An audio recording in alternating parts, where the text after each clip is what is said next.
You're at work one day. It's just an average day. Not much going on. Things are a little boring, but they're just interesting enough to keep you kind of focused. You've kind of got this almost Zen-like vibe going on. You're almost you're almost floating. You know you're in your office, there's activity kind of buzzing around you, but everybody's just kind of letting you do your thing. There isn't this long list of people peppering you for questions or coming to you with problems. You're just working on your thing, and everything seems to be going just fine.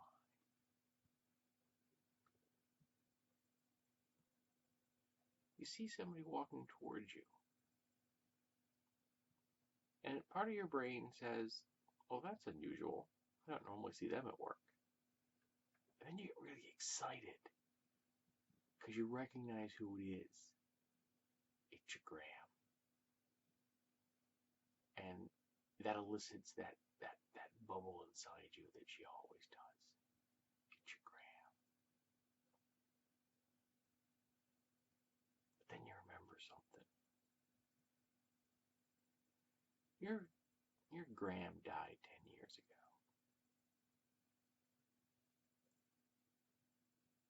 And another part of your brain says, you should be scared now. But you're not. You're not scared now. And you find this interesting. She steps up to you and she says, "Hello, dear." And she smiles that smile. That smile you remember so well. And you realize that this is your Graham from your childhood memories. This isn't the Graham that was lying in that bed that last year. This is your Graham from peak Graham time, when you could play lava and wrestle on the sofa, when you could go for walks in the market, pick out all the things you're going to put together and make for dinner. Walk into the shops and talk to everybody because everybody knew Graham.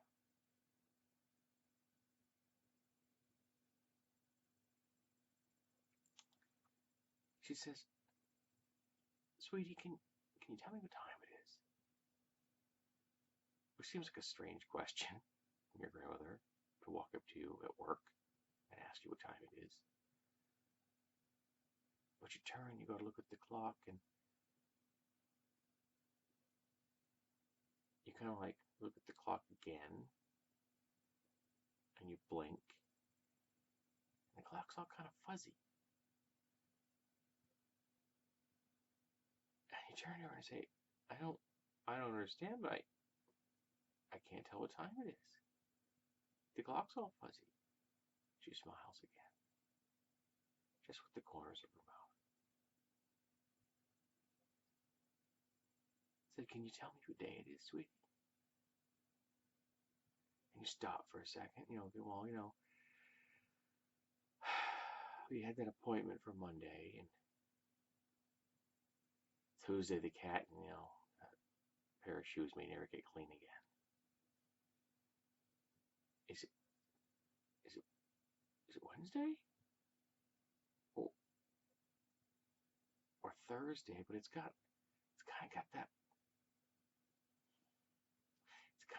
Friday feel.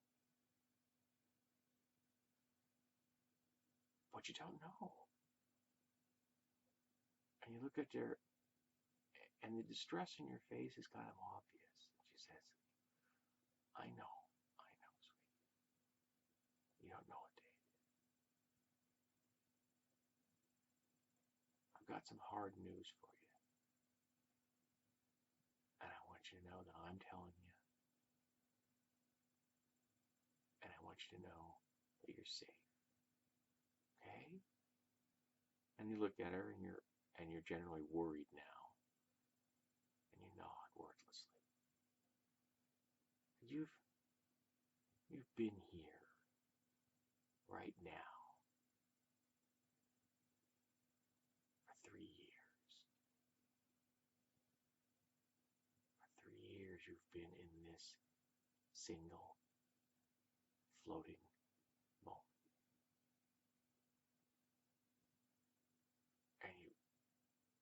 And you lean back a little and you're like, 3 years? What do you mean 3 years? She looks at you and she says, they send someone you love to tell you this because it's easier. They send someone that you have positive, happy memories with. Thank you for that, sweetie. So I'm here to kind of make the transition for you a little simpler, to ease you into something because you weren't ready and you didn't go all the way. And it's time.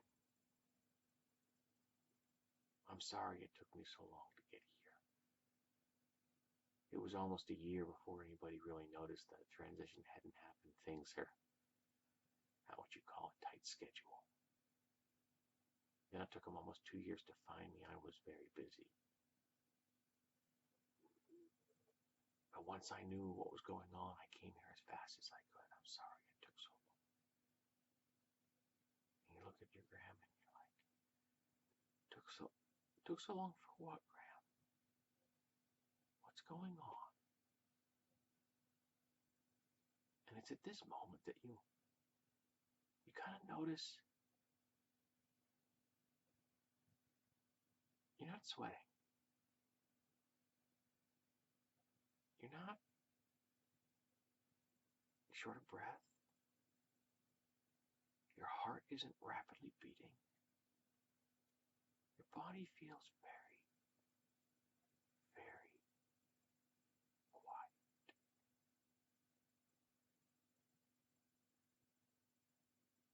Graham,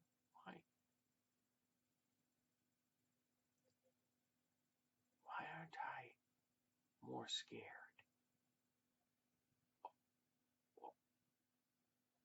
What's going on? Graham smiles again at those little corners of her mouth. In that way she did when you told her a horribly bad joke and she's only humoring you. She says, dear, you're dead. And you've been dead for 3 years. Well, 3 years, 2 months, and 13 days. You look at her again. 3 years, 2 months, 13 days.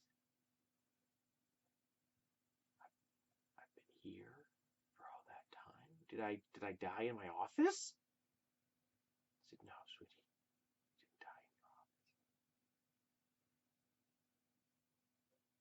A lot of the time when things happen and people aren't prepared for them, when they happen really fast, they'll retreat to the last comfortable moment. They'll go back to that place where that safe feeling kind of wrapped itself around them. And you had just kind of a boring, everyday, pleasant day at work.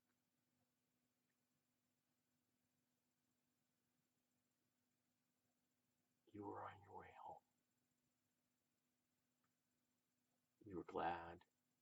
Like I said, you had a good day. And somebody sideswiped your car, sweetie. Out of the blue. You had the green light, you pulled into traffic, you did everything you were supposed to do, and someone just sideswiped you. The seatbelt worked, the airbag worked, and it just didn't matter. You were dead before everything stopped moving.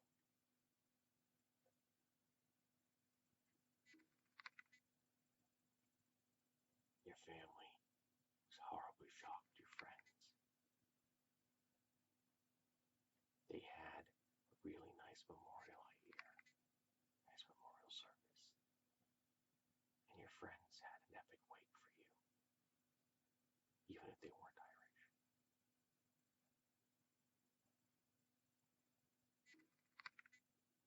And you came back here for 3 years, 2 months, 13 days. And you look at her again. Very quietly, you say 3 years, 2 months, 13 days. She said, yes, sweetie. So I'm here to help you leave. That's it. I'm just going to help you leave where you are right now so you can move on. So, take my hand, sweetie. That's right. That's right. Just walk out with me. That's all you gotta do. There are things that have to get done, dear. So many fascinating things.